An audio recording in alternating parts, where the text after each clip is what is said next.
दुनिया जल रही थी, शहर टूट रहे थे, लेकिन जापान एक बात पर अड़ा था, हम आत्मसमर्पण नहीं करेंगे। दुनिया सोच रही थी, जापान इतना जिद्दी क्यों है? इसके पीछे सिर्फ एक नहीं, कई गहरी वजहें थी। पहला, जापान की बुशिडो मानसिकता।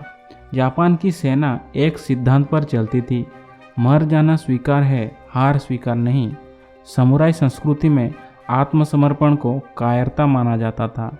हर सैनिक को सिखाया जाता था, लड़ते हुए मरो लेकिन झुको मत। दूसरा, सम्राट यानी एम्परर को जीवित देवता माना जाना। जापानी जनता अपने एम्परर को भगवान का अवतार मानती थी। उनके सामने हथियार डालना ईश्वर के खिलाफ जाने जैसा माना जाता था। जापानी सेना मर सकती थी, लेकिन एम्परर का अपमान नहीं सह सकती थी। तीसरा, अमेरिकी हमलों के बावजूद राष्ट्रीय गर्व। अमेरिका ने टोक्यो और कई शहरों पर लगातार बमबारी की, लेकिन जापान को लगता था अगर हम झुक गए तो दुनिया हमें हमेशा कमज़ोर समझेगी।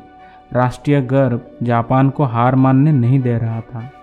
अब चौथा, जापान को उम्मीद थी कि अमेरिका थक जाएगा। जापान सोचता था कि अमेरिका इतने सैनिक और संसाधन ज़्यादा दिनों तक नहीं चला पाएगा।